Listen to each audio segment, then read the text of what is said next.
6 months after severe drought and multiple wildfires caused destruction along Canada's western region, now unusually heavy rain and subsequent deluge has left thousands of people stranded with their homes and livelihoods destroyed. At least one person has been killed, several reported missing as torrential rains triggered landslides and floods in Western Canada, forcing the closure of the country's busiest port in Vancouver. According to the Royal Canadian Mounted Police, search and rescue teams recovered the body of a woman from a mudslide some 250 kilometers north of Vancouver. Search crews working alongside the military have planned to use heavy equipment and dog teams to continue their search for survivors after poor weather hampered efforts. The severe flooding has also resulted in the closure of several highways in and around the Greater Vancouver area, one of Canada's major coastal cities that is home to nearly 2.5 million people.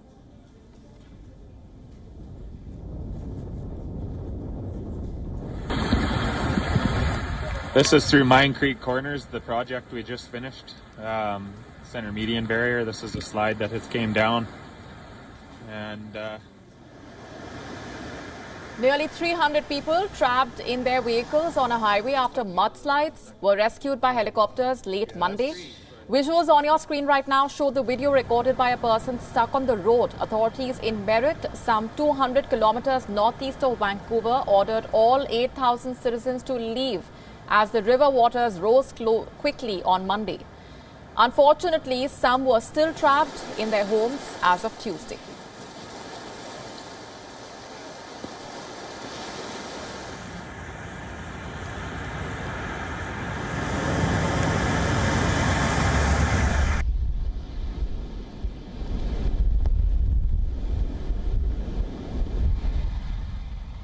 We're just all waiting to know what happens in what is happening next, and our kids are asking, and just a lot of uncertainty and destruction, and it's devastating for us.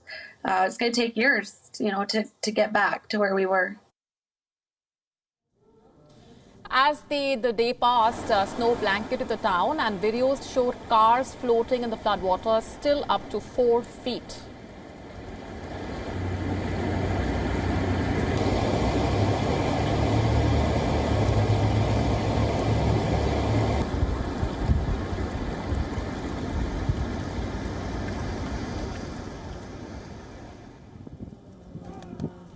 Farmers and community members in British Columbia helped rescue nearly 50 stranded cattle as the deadly downpour showed no signs of ending. The mayor of Abbotsford, Henry Braun, applauded the community efforts. He, however, said that additional assistance was needed from the government to deal with the emergency.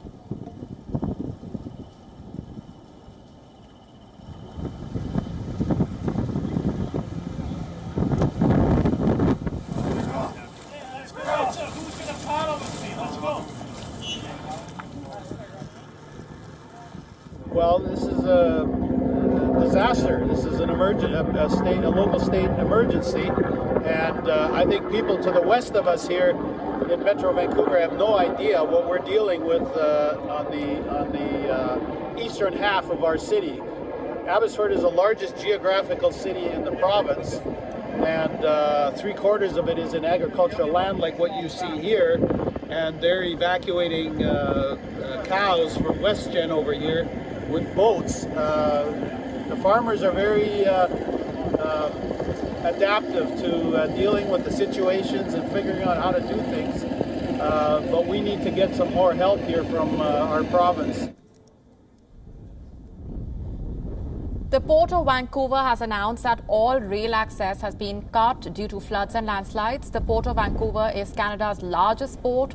All rail routes operated by the country's two biggest rail companies, Canadian Pacific Rail and Canadian National Railway, have been impacted. Officials say search and rescue operations are on. The floods temporarily shut down much of the movement of wheat and canola from Canada. The country is one of the world's biggest grain exporters. This year, drought sharply reduced the size of Canada's crops. Floods have also affected pipelines. The storm has forced the closure of the Trans Mountain Pipeline. It carries up to 300,000 barrels of crude oil per day from Alberta to the Pacific coast.